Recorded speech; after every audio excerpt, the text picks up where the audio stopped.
Good day or good evening, depending on what part of the globe you're residing. Here it's early evening in the northern hemisphere, so I gather it's the opposite in the southern. Today's subject is something that I think many Bible-believing Christians aren't really studying, or looking out for, should I say. So we have such a loving God that He's written down everything that's going to happen, so that when we see these things start to become a reality,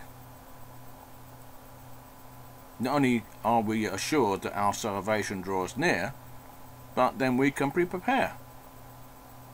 Now, we know that we don't fight against flesh and blood, so taking up arms is not going to be the answer. But if we could win enough hearts for Jesus, if we could have enough of the human race turn around and say, no, we don't want this. But you see, the problem is that I'm on my way out, In other words, I'm the old school, even though I'm down with the youth them. But the thing is, this is what he's doing. He's seducing the youth.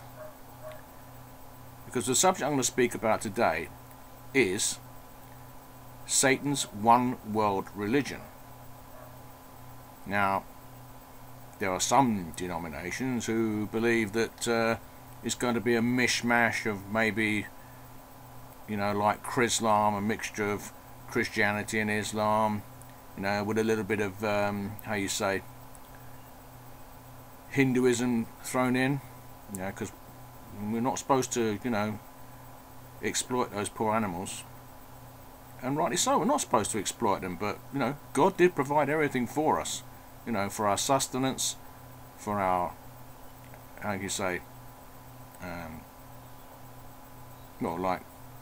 think about this, we still wear animal skins. That's what makes me laugh, how many people actually wear leather shoes? I wear leather shoes, admittedly exotic leather shoes, things like crocodile and lizard and so on, and python. But animals are here for our benefit, and it's the thing is that is wicked. It's when it's the cruel exploitation of animals. That's where the line should be drawn, because that's where it's ungodly. Because if we of course, those who don't believe in God just see it as just something to be a cash cow, so to speak. But anyway, getting back to the subject matter at hand, and a little experience that I had, which I don't know whether that was God giving me a message and that's why I have to do this, or whether it was the ghost in the machine, as they call it, or should I say Satan behind the scenes pulling the strings, seeing if he could get me angry, see if he could get me frustrated, see if he could get me fearful, all the things that we are told as Christians to not exercise, because we know the fruits of the Spirit are meekness, kindness, patience, compassion, forgiveness, as the Bible lovingly says. There is no law against such things. So the subject I'm going to be talking about is technocracy. Probably a word that most people haven't or not au fait with. The word actually means rule by technology, and we're already seeing it in the world. So now I'm going to share with you this little experience I had a few days ago. So I was shopping in my local Asda, which, as you know, is the English arm of Walmart's for you brothers and sisters out there in the US of A. And I need to get some credit on my phone. And that was important I got it, because I was going to visit a friend and I had like 4 bags of shopping, which was just too much to be carting by hand round to where he lived, even though it's only about a 10-15 minute walk. So I needed to get the credit on the phone in order to call the cab to take me to his place, and then obviously later on I'd be ringing him again to take me home with the shopping. So I go up to the counter, and I line in queue, and this rather attractive young lady in front of me, I don't know what she was dealing with. She was dealing with something, and anyway, there was a delay, and so the young lad behind the till said, you know, can I help you as too? So I said, yes please, I'll have 50 GBP of Libara credit, and you know, I dutifully handed over my £50 note, to which he said, oh, you're paying by cash. To my immediate reply, because I always see these things as a potential ministry opportunity, I said, yes, while I still can. And the young lady turned to me and smiled with sort of like, you know, bemused look, and said, you know, why do you say that? I said, well, aren't you aware that we're being pushed into a cashless society? And then of course I went into my, you know, hopefully education mode, although it didn't turn out that way. And I said, yes, I said, because obviously, I said, you realise that once everything goes electronic, you'll have no control over your life, you know, because once everything is electronic, then they can switch you off anytime they like, you know. And this could be part of the mark of the beast system, that, you know, that if you don't accept the mark, then you cease to exist on the database, and therefore you can't get anything. You can't buy food, you can't do anything, you can't get medical treatment, you know. And won't this actually cause a lot of people to accept the mark? Because they say, whoa, you know, I've got to live, you know, I've got to keep a roof over my head, you know, so I'll have to accept the mark, so I'll have to have the chip in my hand and the one in my forehead, yeah. Because an interesting thing happened this week, actually, whilst on the subject, and I see David Icke's picked that up as well, actually. And no, I don't fully support what David Icke spouts, but it does, you know, I like what my brother in Christ says about what there's always a little bit of sense in nonsense, yeah. So you have to look at the, you know, look at the little, take out the, as it says, sort out the wheat from the chaff, yeah. So anyway, yeah, it was talking in this country now. It's now mandatory that you have to have your pets chipped, yeah, especially dogs. And as he pointed out, he said this is the part of the totalitarian tiptoe, because, you know, next thing it'll be your children need to be chipped. You see, because it'll always appeal to the emotional side of human beings, you know. Oh, well, you know, how could you be against chipping, like, you know, because it's so terrible when these people, you know, abuse their pets or discard them, dump them on the side of the road, etc., like, you know. But now, you know, if they do that, you know, the chip will identify who that animal belongs to, and then we can go round there and round them up, yeah. You know, and oh, and what if your pet gets lost? You see, now we'll easily be able to find it. We can track it with the satellites, and, you know. But of course, yeah, it's gonna be the kids next. You know, and as you know, it's already beginning in some parts of the states. I mean, not on a prolific way, but you know, some people have readily want to give it a try. You know, and see what it's all about. You know, then you had that very I think creepy advert a few years ago for, I think I can't remember the name of the company, but you know, it was an advert for chipping, basically, like, you know, and you got the guy saying, oh, I'm so glad I got my chip, because, you know, I'm diabetic, like, and it lets me know when I need to take my insulin and so on, yeah. And then it's other way, you know, you've got the doting daughter with you know, father, and oh, I'm so glad my father's chipped, like, because he has Alzheimer's, like, you know, now we know wherever he is, like, so if he goes wandering, like, you know, he can be easily picked up. See, this is all part of technocracy, because this is all part of the beast's one world religion. And I'm going to get into this in a minute, but so anyway, so getting back to my little story in Asda. So I get my credit, and had a little bit of a, you know, and this is, I find interesting as well, like, you know, how Satan operates, because he always has someone, one of his agents, waiting in the wings.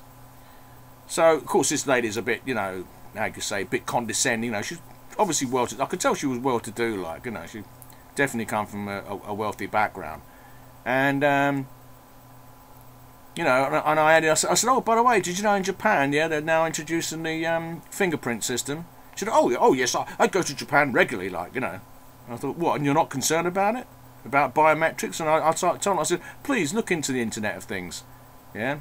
Look into smart cities, you know.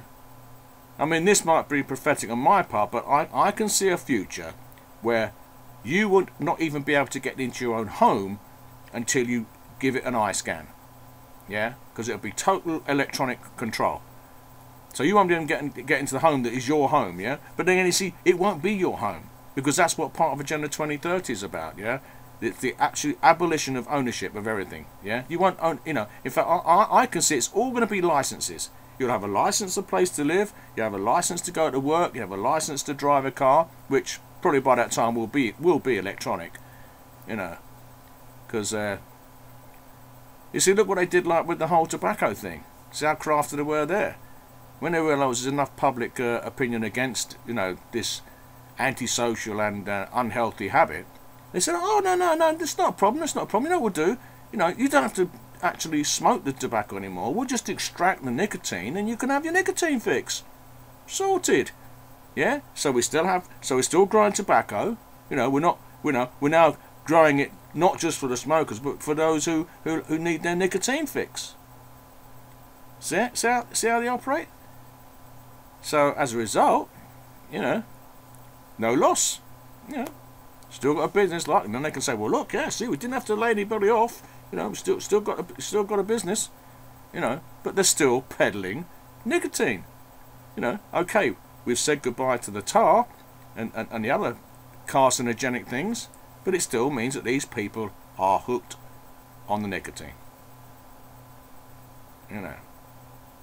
And I don't know how. I mean, I don't even know how much e-cigarettes are, but you know, I bet they bumped up the price a fair bit. I bet a set of e-cigarettes, you know, cost a lot more than a packet of 20. But you know, so it goes.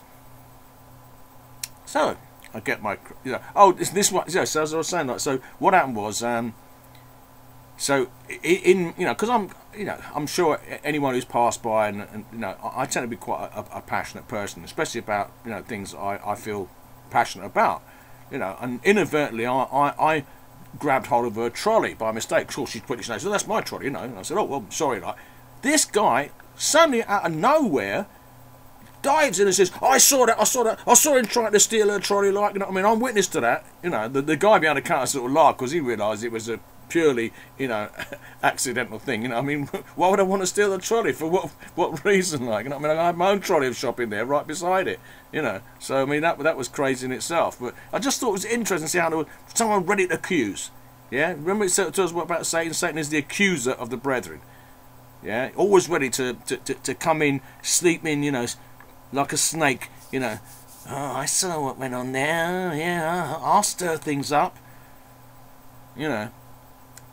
So, didn't think anything more of it anyway. So, went a little bit, you know, went away from that area and went through the you know, the what you call it, the detection barriers, like, and you know, went to one side to put the credit on my phone. So, you know, it's a automated thing. You have to punch in a code, and you know, and then you have to, you know, put in the actual voucher number. So I put in the voucher number, and it says the number you have given us is invalid. What? What's going on here? So I tried again. The same thing. The number you have entered is invalid. I tried again.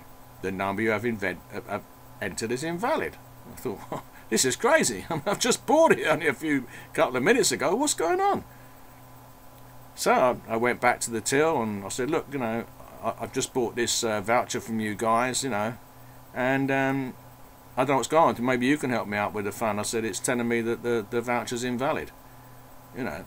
So, you know, they looked and everything. They tried out. They got the same thing. And then the guy said, well, what we'll do, we'll get in touch with the borrower for you, like, you know, to see what's going on. So they got in touch with the borrower, and apparently there was an automated message on there saying, like, at the moment we are having problems with our vouchers. You know. My immediate reaction of what I said to them was, I said, oh, they must have been hacked then.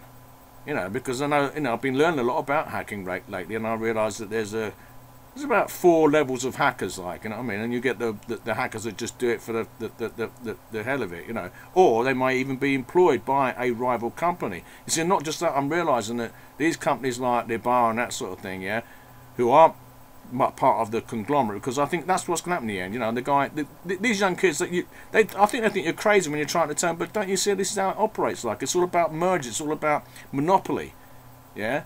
So they don't like these, you know, on the wayside operations. Like, if they can, you know, either shut them down or in something like this where you hack, yeah. What does that cause? That causes, you know, customer animosity. Customers leave, yeah, their profits go down, investors leave because their profits are falling, and then the big boys come in and go, we could rescue you here, like, but it would mean a merger, yeah, and that's what happens. Like, there's a merger, that company no longer exists, and in the end you have just one major communications company, you know. I mean, look, I mean, take Microsoft for instance. Like, I mean, you know, okay, they have one competitor, Apple, but you know, they run everything, yeah. You know, and I think that's what's happening. And I think Apple will go down, and Microsoft will be the dominant one, yeah. Because remember, you know, Bill Gates and being a eugenicist and everything else, like he's in there with the big boys, yeah. You know. If need I say the word? Well, I will say the word. Yeah, he's one of the Illuminati. It's as simple as that. You know. Oh, crazy conspiracy now. Oh, you spend too much time on the internet. You know. Well, you know, I don't just spend time on the internet. I do my research. I look into things. You know, there are books out there that, you know, that if you started reading, you realise what an absolute lying, deceiving world we live in. You know. There was one at the moment I'm reading. It's called The War on Truth. Yeah, and it actually tells you, like, the whole thing about how Al-Qaeda was formed, and how it was, you know, it was established way before the whole thing with Russia.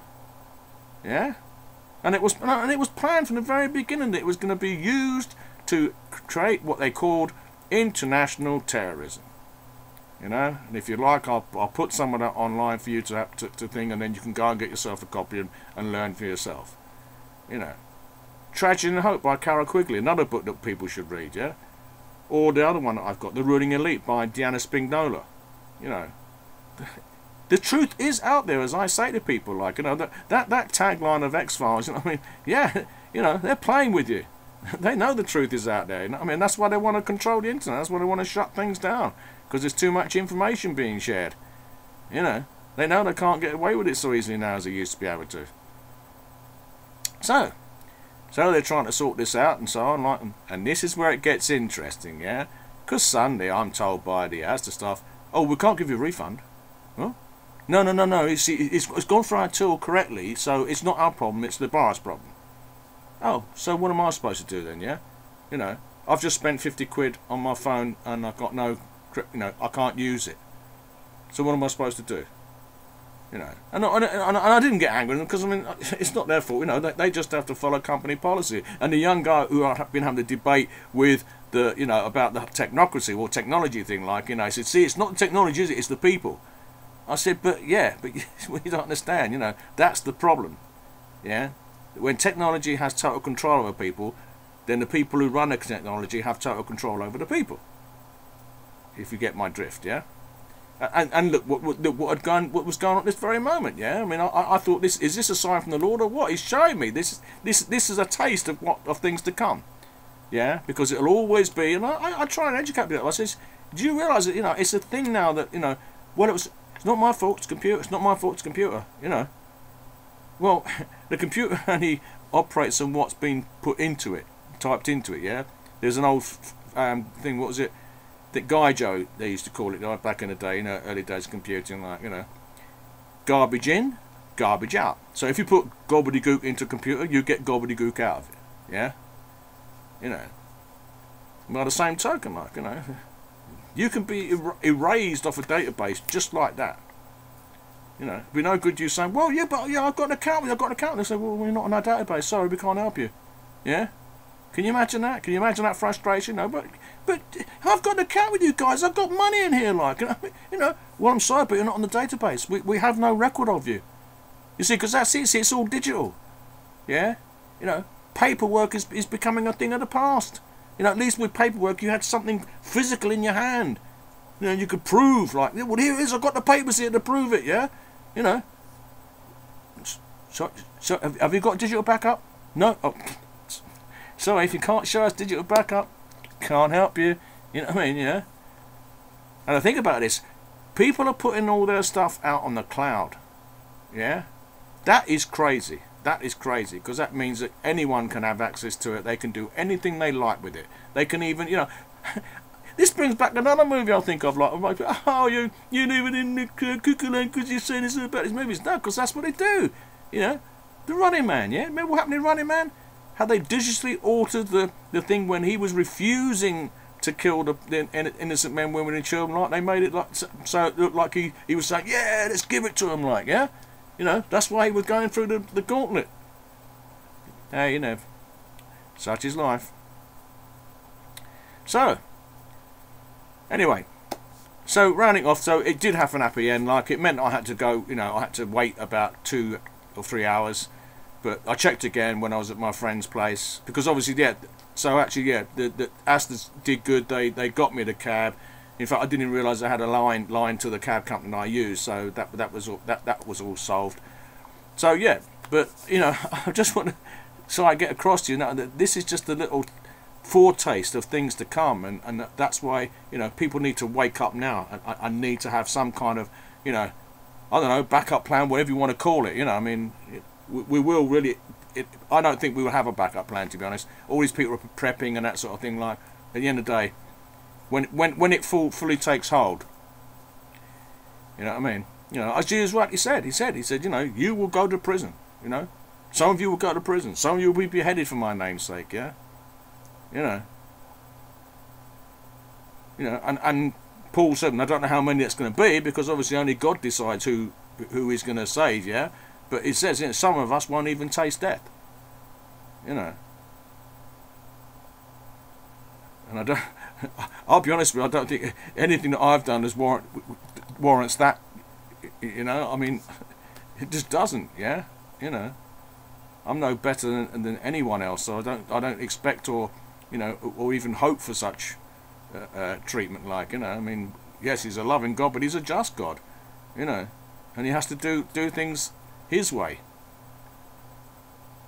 So, let's get to the matter at hand. And I'm quoting now. I'm going to be reading from this document, and there'll be the occasional pause when I have to, you know, scroll down. So please bear with us, yeah? It's not that long. It's only 6 pages, so. In the hearts of all humans, bar none, is the possibility of evil. Thus sin, said G.K. Chesterton. I don't know if you know who G.K. Chesterton was, but he was an author, and I think it was sort of kind of like a satire, but he had this series called Jeeves. Was it called Jeeves? Or no, that's it, The World of Bertie Wooster.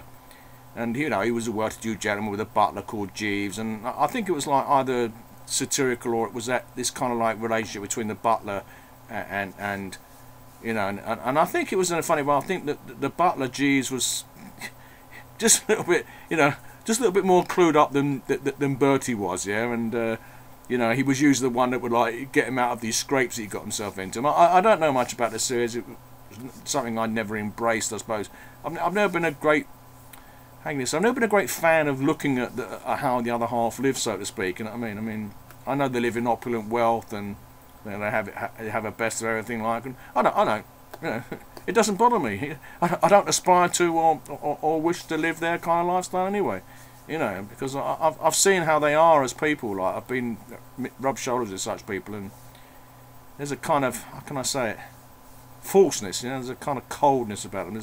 They lack that humanity. Like, it's all about appearance, and you know.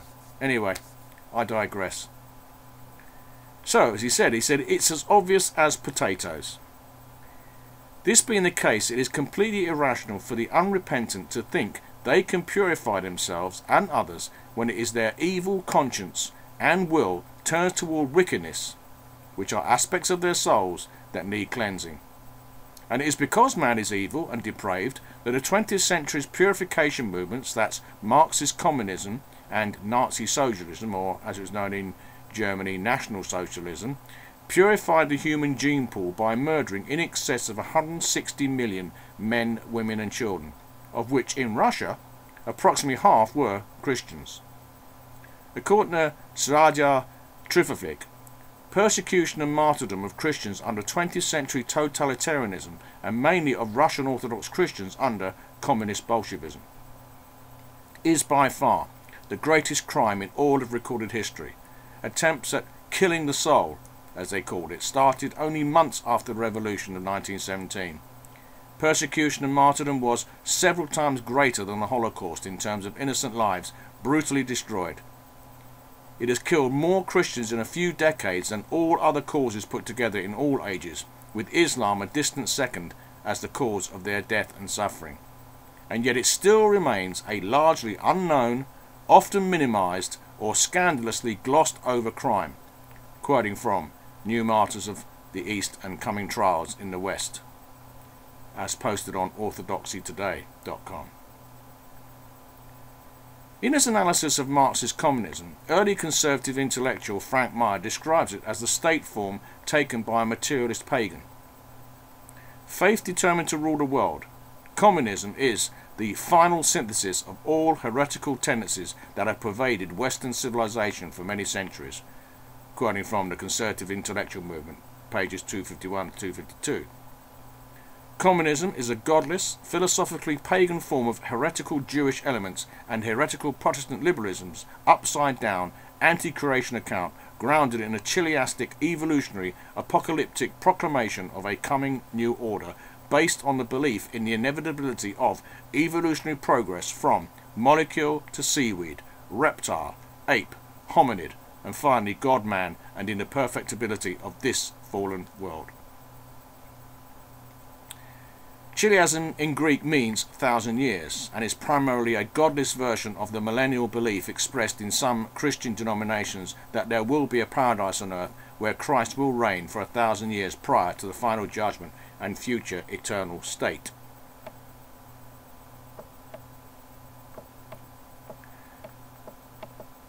Sorry about the pause, just scrolling up for the next bit. The contemporary chiliastic evolution movement is technocracy. The world is being actively transformed by an immoral power elite and their minions according to a very narrow economical, political, social philosophy called technocracy. And it is impacting every segment of society in every corner of the world. Technocracy is being sponsored and orchestrated by a global elite led by David Rockefeller's and Dmitry Brzezinski's Trilateral Commission. Originally started in the early 1930s, technocracy is antithetical to every American institution that made us into the greatest nation on earth. It eschews property rights, obsoletes capitalism, hates politicians and traditional structures, and promises a lofty utopian dream made possible only if engineers, scientists and technicians are allowed to run society. When Aldous Huxley penned Brave New World in 1932, he accurately foresaw this wrenching transformation of society and predicted that the end of it would be a scientific dictatorship unlike anything the world has ever seen. That's taken from the book by Patrick Wood called Technocracy Rising, which I urge all of you to get a copy of. I haven't got mine yet, but it's in the pipeline. Huxley concluded that technocracy produces scientific dictatorship designed to scientifically engineer, manipulate, dominate and control the world's wealth and resources and micromanage every human being in every detail of his life. Moreover, said Huxley, the scientific and evolutionary system itself would become a god that was worshipped, and questioning any aspect of it, such as the validity of evolution as empirical science or any decision or outcome, would be tantamount to blasphemy. Like its 20th century counterparts, technocracy is the evolutionary chiliastic expression of a coming golden age that is the culminating hubris of Promethean godmen who, having murdered the Christian God, meant to purify and remake man and creation. In Science, Politics and Gnosticism, highly respected political philosopher Eric Voegelin of 1901 to 1985 identifies many modern Gnostic movements. I'll just scroll up now.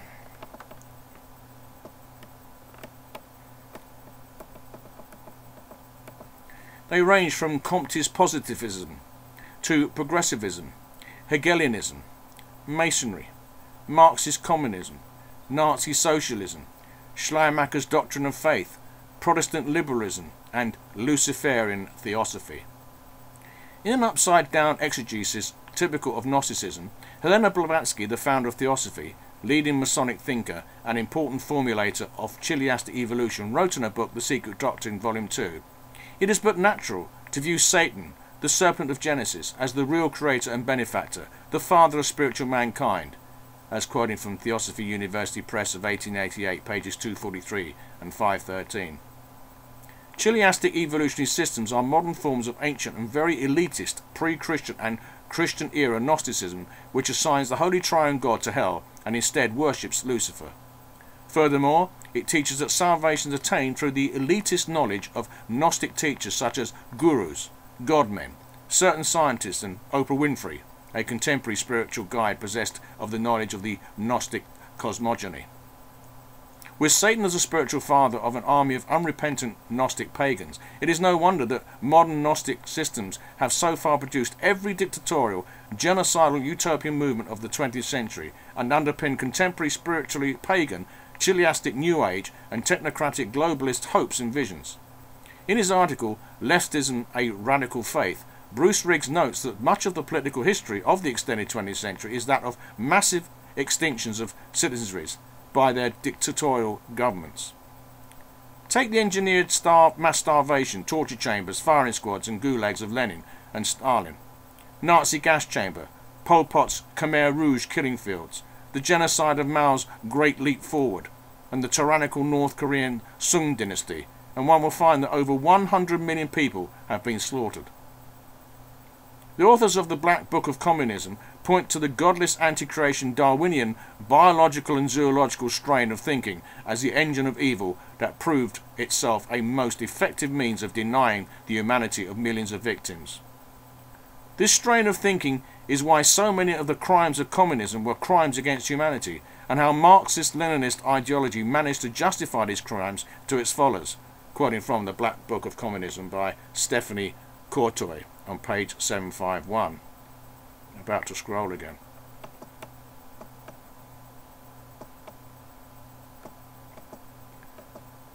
The devilish Gnostic rebel Vladimir Lenin concurs. Anti-creation Darwinism put an end to the belief that human, animals and vegetable kinds bear no relation to one another and that they were created by God and hence immutable, or quoting Fatal Fruit by Tom DeRosa on page 9. 20th century Gnostic pagan god states systematically dehumanized and murdered millions of people in order to create an imagined earthly Eden purified of evil, and this is clearly insane. Yet this evil religion, whose spiritual father is Satan, continues today as a god-hating, globally elitist, evolutionary progressive, politico-centric faith, entirely disdainful of Orthodox Christian and faithful Jewish beliefs and contemptuous of those who subscribe to them. In short, devilish Gnostic chiliastic evolution is a satanic, spiritually pagan religion with the look of a religious inquisition that represents a 20th century heretical version of Orthodox Christianity. Unless we grasp this crucial point, the nature of this devilishly evil religion will elude us. In False Dawn, United Religions Initiative, Globalism and the Quest for a One World Religion, Lee Penn warns that the United Religions Initiative, or the URI, and the Gaia Initiative represents the spiritually pagan religious facet of the coming technocratic New World Order.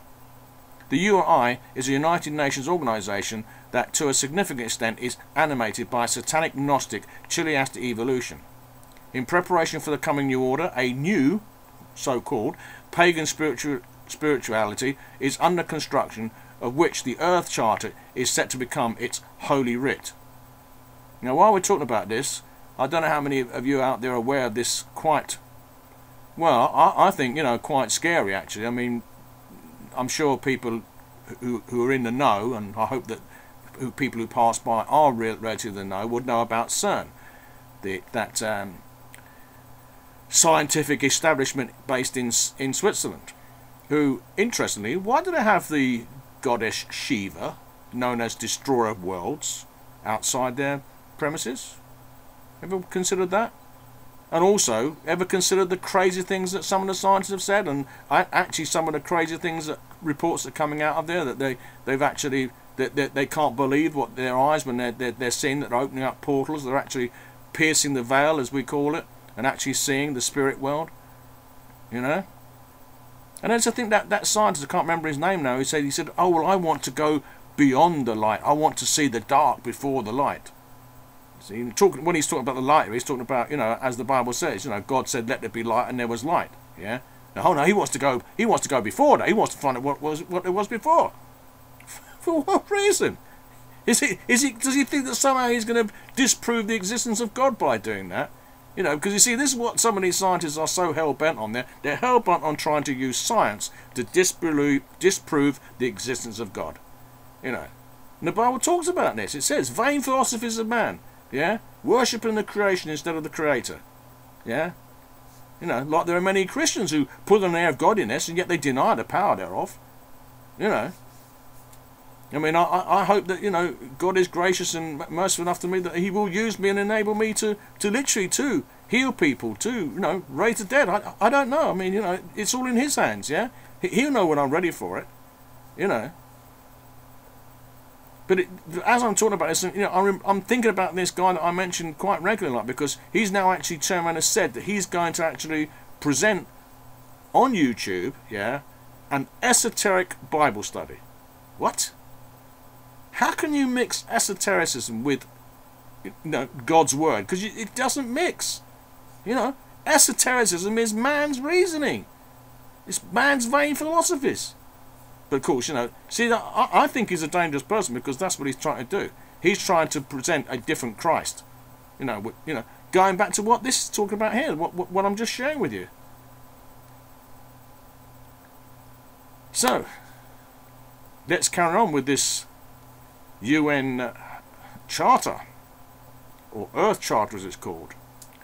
Crafted by a conclave of so-called wise persons headed by former Soviet dictator Mikhail Gorbachev, the Charter's benign-sounding verbiage states, and symbolic nature camouflages its dangerous purpose. The Charter is intended to become a universally adopted creed that will psychologically prepare the world's children to accept the necessity of world government to save the environment. It is also an outrageous attempt to indoctrinate your children in the UN's New Age paganism. Sorry, so that wasn't from... Sorry, actually, when I'm reading that, I think, well, that doesn't sound benign. So how can anyone, you know? But that's actually quoting from this guy, William F. Jasper, and his book called The New World Religion. Let's do some more scrolling. We're doing well. We're up to page 4. So not long to go now. This will be quite short for me because I usually tend to be about an hour, don't I? Right, let's see. The URI has attracted a diverse group of activists and powerful supporters such as the Dalai Lama, progressive churchmen from the People's Republic of China, pro-gay Episcopalians, radical Muslims, feminist goddesses and witches, rich capitalist foundations, the Club of Rome, the Temple of Understanding, and the Lucis Trust, formerly called Lucifer Publishing, and that was actually formed by Helena Blavatsky, actually, and that was what it was called initially, and then they realised how blatant it was, so they had to change it to Lucis, but still means light, still means light. In fact, I was trying to get in touch with her, well, I don't know whether we're still friends, I don't know, you know, shame how we treat one another, but because he said I was getting too heavy, because I was really trying to impress upon him the importance of, you know, becoming grounded in Scripture and you know, living by it. You know, he had an alcohol problem at the time, and you know, so I tried to minister to him tonight, and he didn't like it. He didn't like the harsh truth. You know, especially as he was a lapsed Catholic as well. But anyway, but yeah, we had a mutual friend who had a band, and you know, when I think about it, I mean, he was doing this in the what, late 80s, yeah, late 80s, I think, late 80s, early 90s, where he was actually doing, you know, this on stage, you know, before anyone had ever even seen it before, you know. I remember my friend Martin saying, he said, "Oh yeah," he said, "you know, that's a Masonic thing he's doing there," and I thought, yeah, doesn't surprise me in the least, you know. And guess what he named the band? This is the thing I thought was very, very interesting. Anno Lucis. Yeah, you know, And I know at the time I was ignorant of such things, and I just thought, well, yeah, you know, it's Latin for year of light, yeah. But hey, you know, this light, yeah, that people are wanting to embrace, yeah. What does the Bible warn us about with Satan? That he can appear as an angel of light, yeah. So you know, not, you know, I think, sorry, it reminds me of that Poltergeist movie, isn't it? You know, don't go to the light, don't go to the light. Oh, you can go to the light. Make your mind up. Anyway. Let's continue. Prominent supporters include occultist Robert Mueller. He's a former UN Assistant Secretary General and father of Common Core. I think my brothers in the United States know all about that. Neil Donald Walsh. George Soros. Oh yes, it's the usual culprits, isn't it? Yeah, we know about Soros, don't we? And his meddling. Mikhail Gorbachev. Maurice Strong, who has now passed on. Ted Turner. And Barbara Marx Hubbard, well and ever, the wife of Mr. L. Ron, Mr. Scientology himself. it all makes sense, doesn't it, yeah? Penn notes that evolution is absolutely central to the ambitions of technocratic global elites. Thus, after more than 80 years of nearly unopposed evolutionary evangelization in schools, seminaries, pulpits, media, academia and elsewhere, global elite godmen like Jeremy Rifkin are finally free to declare that evolution is a living mind. Oh yeah, enlarging its domain as it evolves up and through the chain of species. Moreover, now that the evolution god mind reigns supreme, global elitists no longer feel like guests in someone else's home and therefore obliged to make their behaviour conform with a set of pre-existing cosmic rules. This is what he says in his book Algeny. It is our creation now. We make the rules and establish the parameter of reality. We create the world and no longer have to justify our behaviour. We are responsible to nothing outside ourselves, for we are the kingdom, the power and the glory forever and ever. It's just unbelievable, isn't it? He stated that in his book in 1983.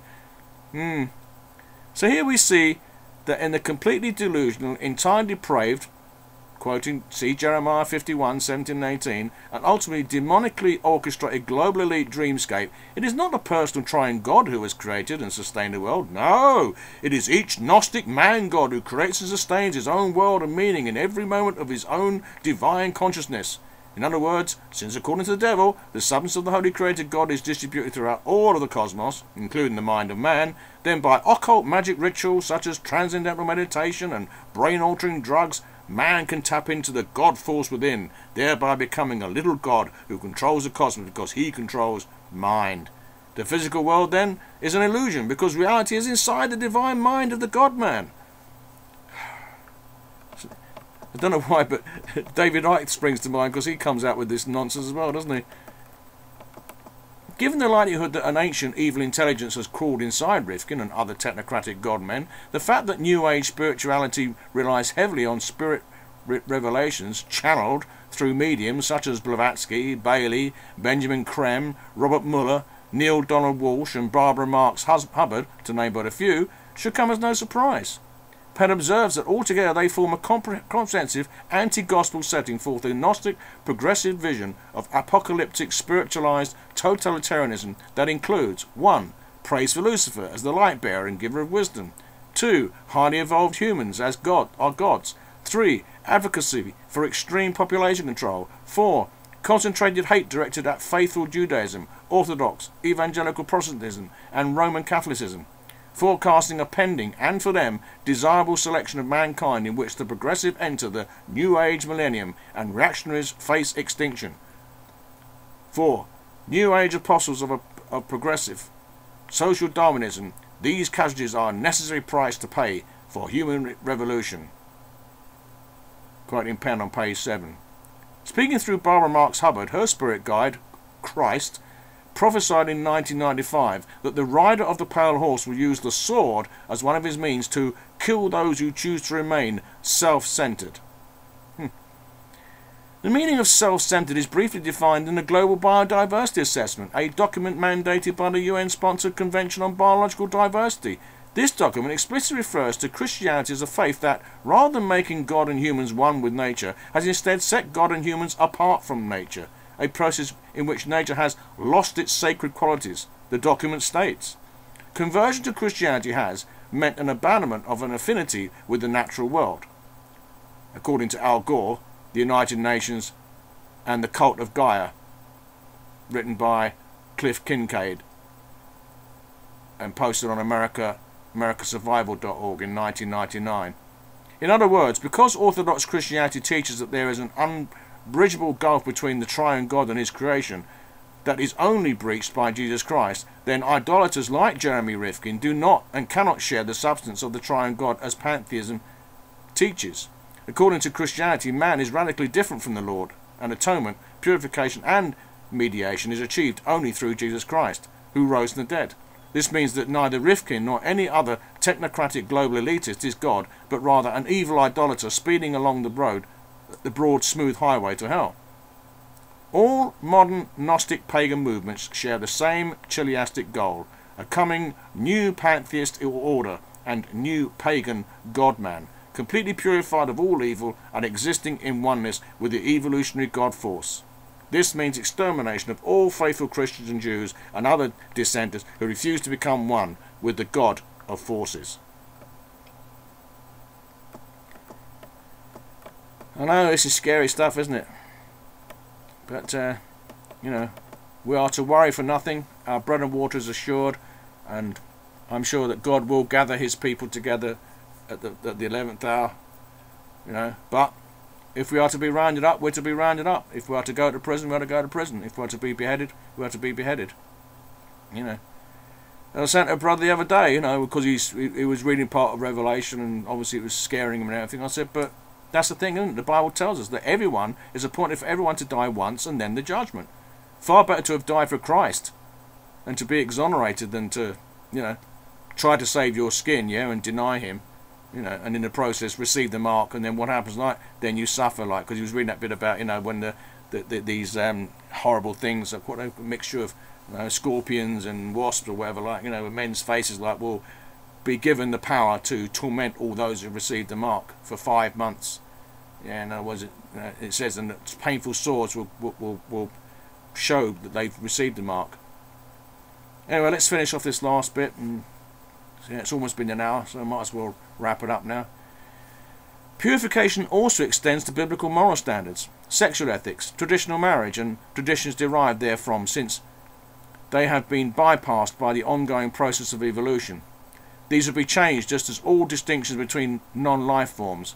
Life forms and gender will be blurred in the idea of evolution from molecule to ape to man, and woman to transgender to androgynous God-man. In the same way, all distinction between good and evil, nations and religions will be merged in the chiliastic version of worldly purification. In conclusion, Gnostic chiliastic evolution is the anti-gospel of Satan, thus the antithesis of the glorious gospel of our Saviour Lord Jesus Christ.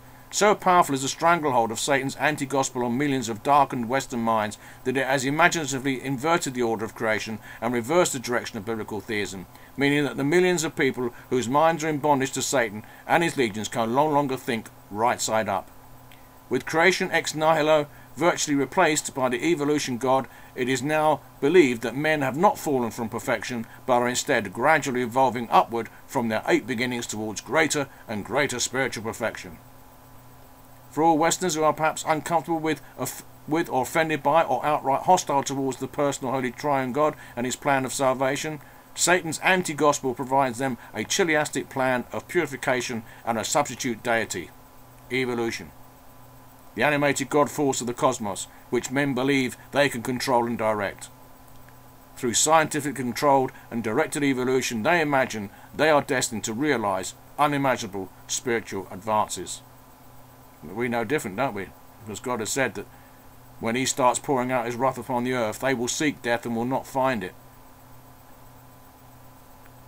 So, I hope this has been educational, edifying, and shout out to Brother Samuel. Thank you for your kind words when you pass by. I hope you find this one very, very interesting, and I hope that you will spread the word, because we need to get it out there. to brothers and sisters in Christ first and foremost, because they need to wake up, and they need to wake up fast. Because the sad thing is, you know, they're all like, oh well, I don't need to worry about that because I'm going to church, and you know, yeah, okay, that's what you think. You know, what did God Himself said? I don't live in temples. Remember that. Anyway, may the Lord bless anyone who comes this way and actually sticks the course.